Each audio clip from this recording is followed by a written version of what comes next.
the Set Theory Guide for Artists podcast. Well, what have we got for us today? You might notice that I'm not in my normal space, and I haven't been for quite a long time, but we're in the Aaron's World studios right now, and I bet you're wondering, what is Aaron's World? Well, I'm not going to tell you that right now. You'll have to find out later. But we have a very special guest today. The artist is going to be by. The artist will be here talking about a painting and whatnot. I'm not sure if you can tell, but I am an actor. A trained, very highly trained actor. But I do appreciate the fine arts. I do appreciate paintings and drawings and things like this. So I'm very happy that we're going to see the artist today. And I hope that you enjoy yourself. Welcome to the Set Theory Guide for Artists.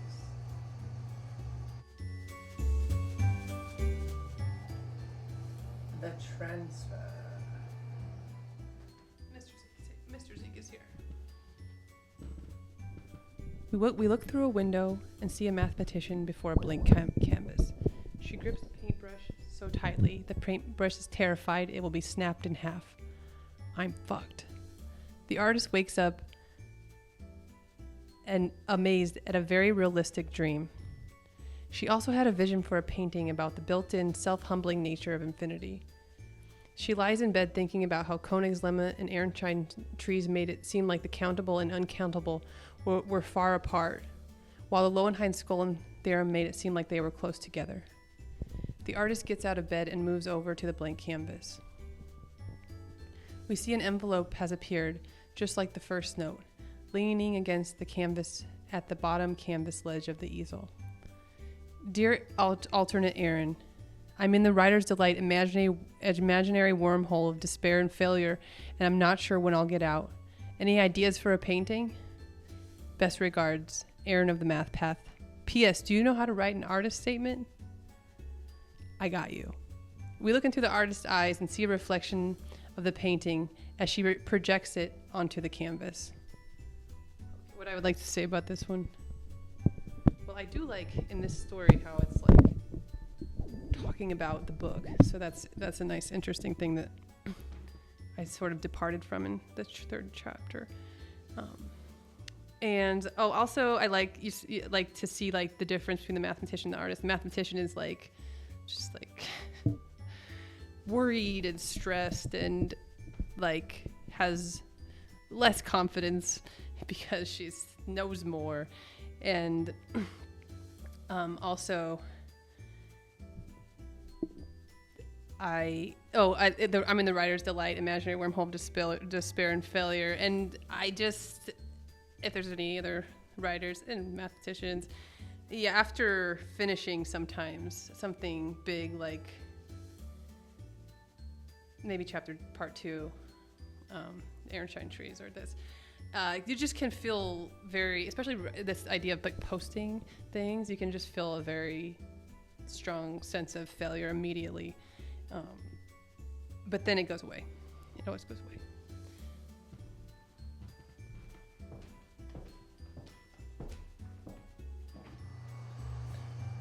And this is chapter 1, part 4, the last part of chapter 1. The Infinity chapter painting.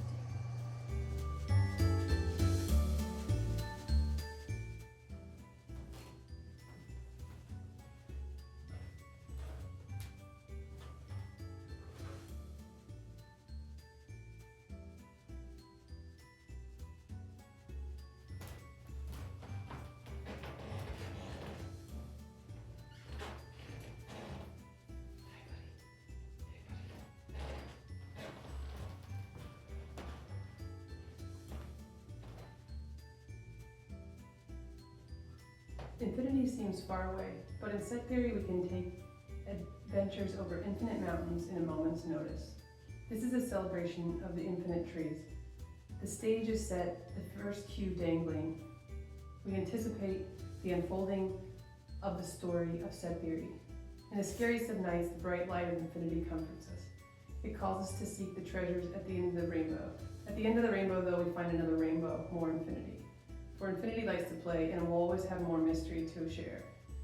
The next infinity humbles the one before like the waves on the shore. This piece is 36 inches by 24 inches, oil on canvas. Influences include Barnett Newman, Kandinsky, Van Gogh, Helmut Hoffman, Mark Rothko, and George O'Keeffe in the abstract expressionist movement.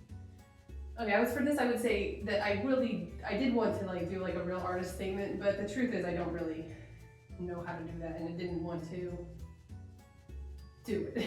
So I did make a video of talking about the painting, but sometimes also I have seen like artist statements where a New American Painting is what I'm thinking about. Like, will there just be like a poem for their like artist bio or something like that? Okay. So today, for this, I've been thinking about this painting quite a lot.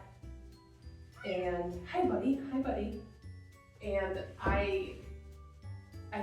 this just really bothers me, and it's supposed to be part of an Ehrenstein tree, but I just couldn't draw it very well, and I just don't like it. I don't think that it looks very nice. So I'm gonna take it back to just the white. So it's like now it makes sense because it's the zero, and I've had recently a revelation about zero equals infinity and what it means to me.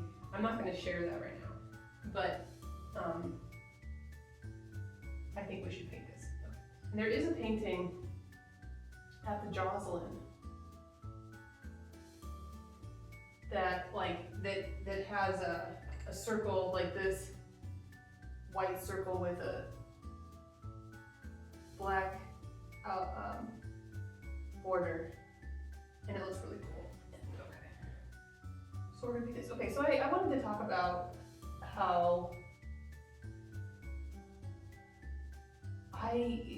this writing this book, it really has been like a huge journey, and about like, I don't know the way to say it, but like finding myself, and like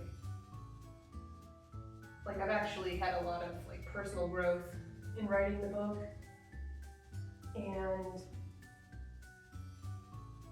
at times it's been kind of hard for me to like be around other people, I think, especially since I'm not sure like what am I doing, what am I gonna do, and I think it's hard to be around when I'm not sure what I'm doing. It's just hard.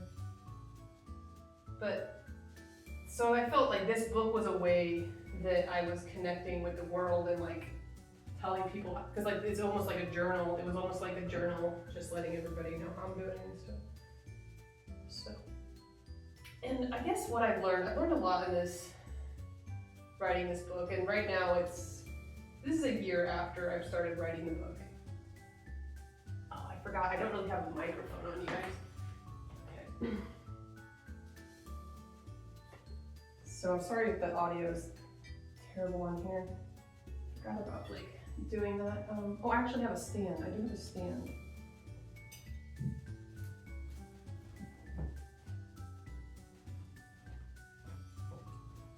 Okay. So, in writing the book, it's been about a year, and see in the book she's always worried about her job and stuff like that. What is she gonna do? And that's what I was going through also. And there's been several times when I quit academia, but those other times I didn't really have a plan, and my plan was always I'll just be an artist, like a painting artist.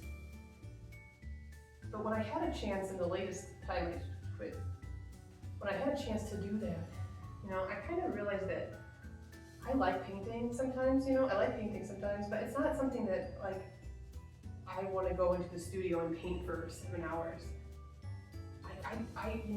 That maybe like sometimes, but that can't be my every single morning, because I have a lot of other things I want to do. So I realized that, and I'm okay with it, because for a while it's like I need to just put more effort into painting. Maybe I do, but I felt like there's just other things that I also like to do. I don't want to say it like this, but it's a little bit boring to just paint. And so what I realized is that I do like to paint, and the painting one painting per chapter is perfect pacing for me, or like doing that that amount is perfect. And also that way I know that the painting is good. It's for a reason. It's a purpose. It's for this. It's really hard to paint and not have it be for anything. Well, I guess I could make a, like paintings for a gallery. I mean, for like a set of paintings, hoping that a gallery would take them in or something. But I don't know. I can't do that. Like I can't think about like I'm gonna paint 12 paintings. That's also very expensive. And like hopefully they'll go somewhere. I just, it's the passion has got to be there. So I do love painting, but I like it for my book. Okay. And I also realized like I like to paint. I like to do art. I definitely consider myself an artist. I don't really want to be a part of the art world like directly. Like I just don't. It's just not that. It's too stressful for me. I just don't like all that stuff. And I like seeing art. I like going to galleries and I like going to museums and stuff. But I just don't want to do any of the other stuff unless I myself am like, okay, we're having a showing for the Superior Guide for Artists. So I guess I just like to just do everything on my own. It's the best way. Okay, so, and I also kind of think that, so I guess at this stage of my life, a year after starting the book, so we're into 2025 now, started the book in May.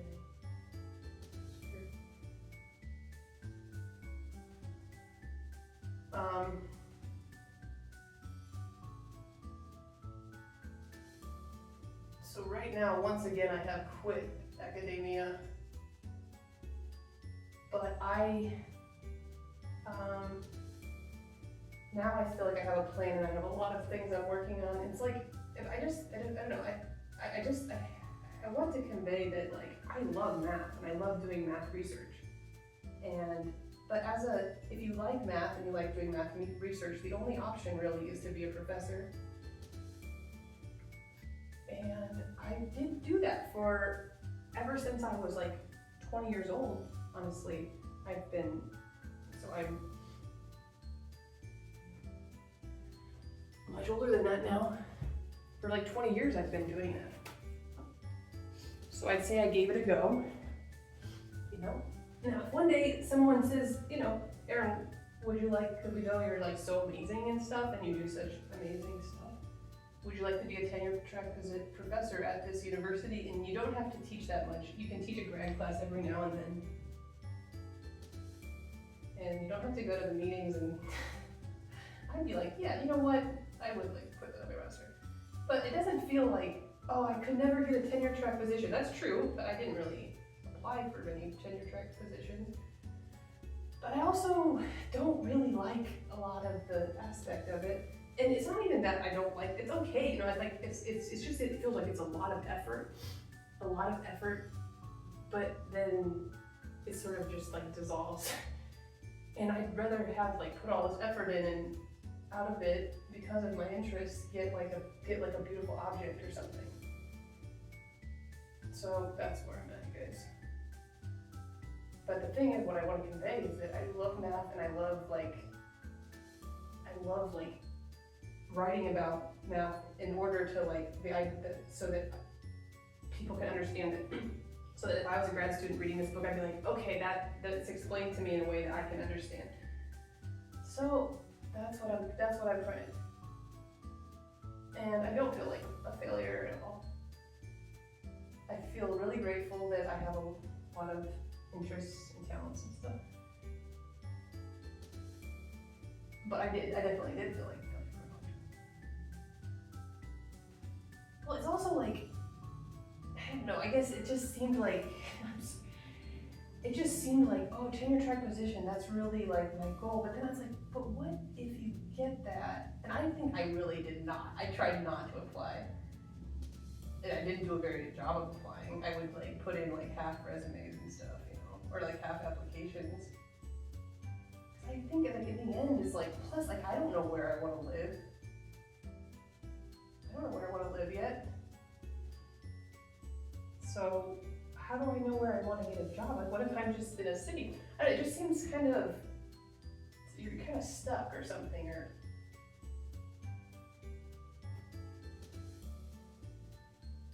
But I'm totally open to whatever the future brings.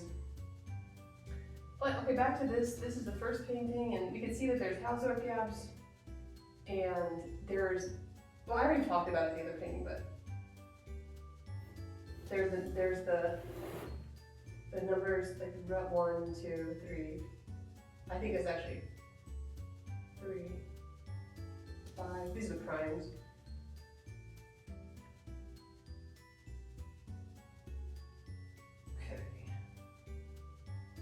So I really like it. Also, like looking at now at the play, and like she's always talking about like productions and stages and stuff like that. And I would say that if I did have like, my calling is mathematics, like research mathematics. I will write research papers. I will write many research papers in my life. That's not over, I met this up over it all. But like being a producer and a director, that's really very, very fun, and like really like just touches on so many different things. And yeah, so I've learned through the book, like so many times she's talking about scenes and plays and productions and stuff, and like now I really have this like Portrait Central Productions and stuff. Okay, what do you guys think about that?